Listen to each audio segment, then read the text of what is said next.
Hey everyone, welcome back. I'm Alistair and this is the Mizuno Wave Rebellion Pro 3.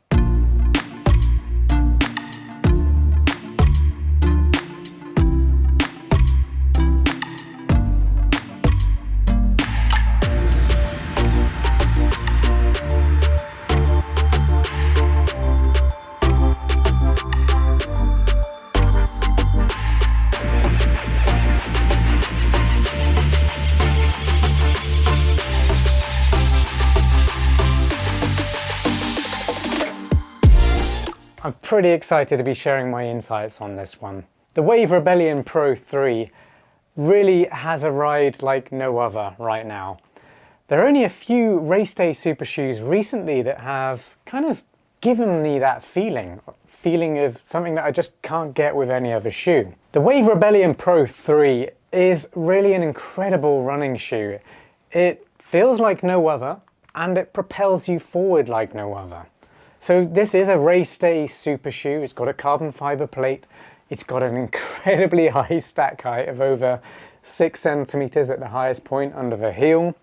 And it's got this wild looking wedge, or I guess you could call it a rocker design that just cuts out from the heel. And this design really puts you in a forward leaning stance when you're running. And it's an incredible feeling, it's an incredible experience. Not everyone's going to like it by any means, but I'm going to do my best to describe that experience, and hopefully by the end of this review you'll know whether this experience and this shoe altogether is going to be worth it for you. Whether you're going to enjoy the ride over some of the competitors like the Alphafly 3, the Endorphin Elite 2, and even the Hoka Cielo X1 too. 3 equally awesome race day running shoes, but they all perform very differently, all make you run fast, but in a very different way. So hopefully this review will give you a really good insight into whether this shoe is worth buying for you. But if at any point in this review you've got a question, maybe I missed something that you really want to know about, just let me know in the comments down below and I'll get back to you. Let's start with the key specifications. They cost $250.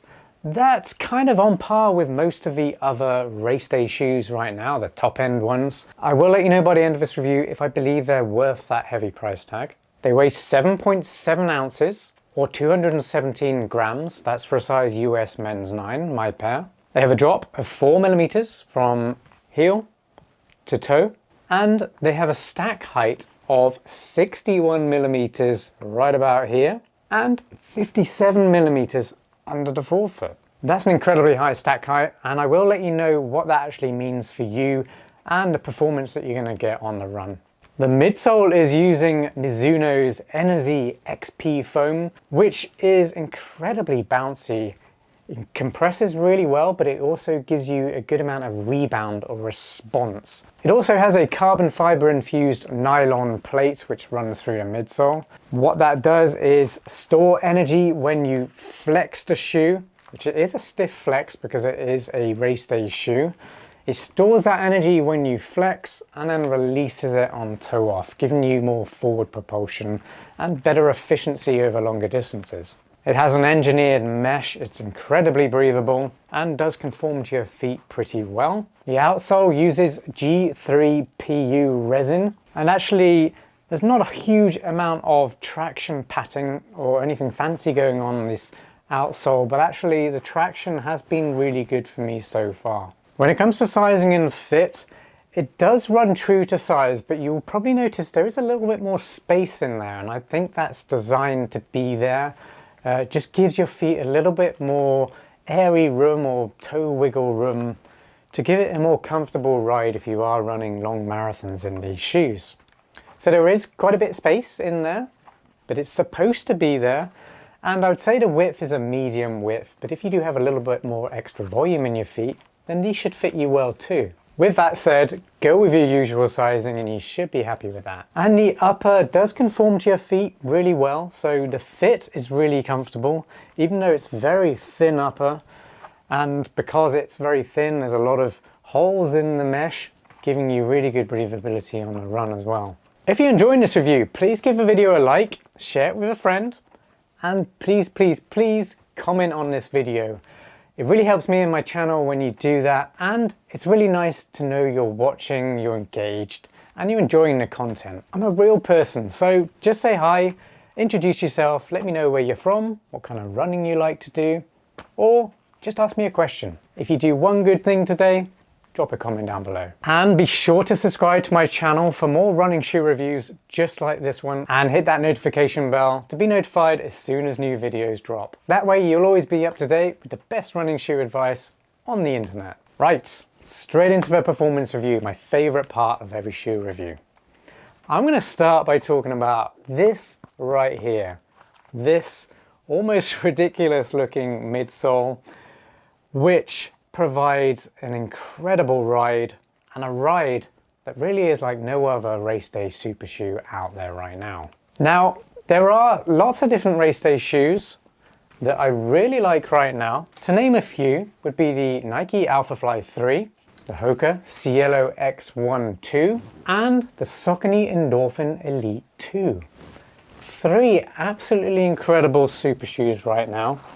If you want to know other ones that I really highly rate as well, and why I rate them, definitely head over to my best carbon fiber plate race day super shoes roundup. I always keep that list up to date as and when I review shoes, and if they're good enough to get on that list, then I'll add them. But that's a really good place to start if you are just hunting around for a pair of really good race day shoes. The mini reviews I put on there should really help you decide which one's going to be best for you. But I mentioned those shoes right there because they're all absolutely incredible. They all make you run fast. They're all relatively comfortable compared to some of the other more aggressive or extreme racing shoes. But they all make you run faster or perform really well in very different ways. What do I mean by that? Well, they're all using very different geometries in the midsoles, different uppers, different amounts of support, different amounts of cushioning in the stack of the midsole, and different types of rockers. But ultimately they all perform really well. I really like it when a shoe comes along that gives me a ride that is just really unique, one that I've not experienced before. And the Mizuno Wave Rebellion Pro 3 is one of those shoes right now.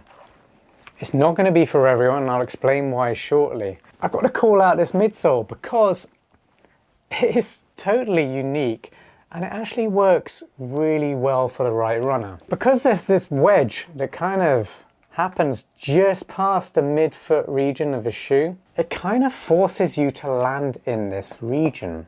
This is where the huge amount of stack height is, which means that's where most of the cushioning is in the shoe as well. So it makes sense that this would be a good landing point. And because it's such a sharp wedge or rocker design, so to speak, as soon as you hit this point, you get this bounce that kind of slams you forward, slams in a good way. It's all a very smooth transition, believe it or not. Puts you forward, it initiates that carbon-infused nylon plate within the midsole, stores that energy, and then it releases that plate's energy as well as getting that ENERZY XP foam rebound from your toe off as well. And it creates a wildly unique experience that I've really been enjoying, and it has actually made me run faster. One thing to note is it does feel unstable when you do initially land and hit this point of a shoe. But because you're so quickly thrown forward towards the forefoot, you've got a much wider platform here, and then stability really kind of kicks in for the shoe. Especially so because the stack height is lower at this point. So you're getting less lateral roll when you shift more of your weight towards the forefoot. I can see there's going to be a lot of runners who aren't going to like or enjoy that experience. It's just not like you would normally experience on a normal run. It's a totally different feeling, but one, if you open your mind a little bit and just let it take you on a journey, it's something you do get used to, and you kind of stop worrying about the instability issue with the landing and just let the shoe take over and let it propel you forward. And it really does that. It just propels you forward without your permission. That said, because of this huge wedge at the rear, It does feel very unstable when you're walking around or standing around, maybe at the start of a race. I haven't used these in a race scenario yet, but just walking after my run or before my run to get to the start of my route, it does kind of rock you backwards. So you just got to be a little bit careful, be aware of that. But because it does start so soon at this point of the shoe, it does want to rock you back. So when you're running, it's absolutely fine, but if you're walking around or standing, it will tip you back a little bit. So just be aware of that. Don't lose your balance. Don't get freaked out. This is a race day shoe. It's tuned for racing, tuned for going as fast as possible. So it's going to have some quirks like that that will freak people out, but it's innovation at the heart of it. Innovation is going to create debate, and you will come across features like this that don't work in some circumstances but perform bloody well when it comes to just running as fast as you can. The upper is very breathable. I love how breathable it is. It's very thin as well, and the lacing system does a great job of locking your foot within the shoe, so there's not much slippage or energy lost from the upper. One thing to note though is this section here on the rear of the heel counter, it is a little bit sharp, so you will want to wear crew socks with these shoes. You won't want to have low cut or low tab socks where your Achilles might be exposed to this part of the shoe, because it does rise quite high up your Achilles. So crew socks, you won't have a problem there. You won't feel any rubbing points once you start running. Just be aware, if you are a no-show sock runner, then buy some crew socks for sure.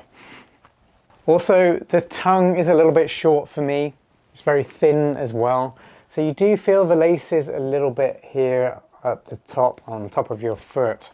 That said, the lace does not slip around, it doesn't fall down, it's locked in place fantastically, and that is because Mizuno has added 3, yes, not 1 or 2, 3 tongue loops for the laces to go through, which locks it in place really well. It's the first time I've seen 3 loops on a tongue before. I guess there's a first for everything. The outsole is really good, I don't have any complaints about it. There's not a huge amount going on in the patterning, but traction is fantastic, perfect for roads. I wouldn't run on any gravel section in these shoes just because of that instability that I mentioned earlier. Just stay away from anything uneven in these shoes, which should be fine for most cases. This is really a marathon shoe, but you can run 5K all the way up to marathon. Anything you just want to get a PR on or run as fast as you can, then this shoe is going to be for you. And because it's so lightweight, those longer distances, marathon type races, this is a really good match for that. One thing to note is it weighs 7.7 ounces. Some of the shoes I mentioned just a moment ago, or I think all of them actually, weigh 7.2 ounces. So a little bit lighter, but really it's negligible. I really don't notice any difference between these 4 shoes. They're all incredibly lightweight, and to mere mortals like myself, they're an absolutely epic running shoe. But maybe the top elite fractions of ounces do mean something, especially on shorter distances and longer distances where you need maximum efficiency or maximum lightweight gear to get you to the finish as quickly as possible. But for normal runners like myself, you won't notice a difference. That really covers it for my performance review. It's just an incredible shoe that gives you a completely unique experience, but you just got to be aware of some of those things that I mentioned earlier. Is the Mizuno Wave Rebellion Pro 3 worth $250 then? Yes, it is. It's in my top 5 race day super shoes right now, and it gives a unique ride that shows Mizuno is really pushing hard in the innovation department. They really are putting out some fantastic shoes right now. The Neo Zen that I recently reviewed is an incredible daily trainer that has a really nice range of speed that you can use it for. So that one's a daily trainer, but it's also a fantastic speed training shoe. So if you're looking for a shoe that will complement this one really well for training. I highly recommend you watch that review next. So I love the unique experience. It really does make you run faster, and it does it in a really odd way. I mentioned this wedge at the rear. It really does put you in that forward leaning stance. And when you're running, it almost looks like you've kind of got gazelle feet. And that's this wedge here, because you are running at this angle when you're running at speed. It's got a unique shape that, I don't know, some people will love it, some people won't like it. But what I can tell you is it really does work. It's incredibly fast, it's incredibly bouncy, very cushioned, very fun. You can't go wrong if you're open-minded to a fantastic, unique running experience that will make you faster. So if that sounds like you, and you've got $250 to spare, then I recommend you give these ones a go. But if by this point in the review you're not sure, maybe a bit too quirky for you, I highly recommend checking out my best race day super shoe roundup up there next. That'll point you in the right direction for the right super shoe for you. Well, thanks for watching this Mizuno Wave Rebellion Pro 3 review. I really hope you enjoyed it. I hope it gave you some insights into whether it's going to be good for you. If you still got questions, let me know in the comments down below. Or just say hi. Remember, those comments really help me in my channel, and I really appreciate it. I am a real person. I love the odd like and the odd comment. Lets me know you're listening. Drop a comment down below. Like the video, subscribe to the channel, hit that notification bell, and I'll see you next time. Peace.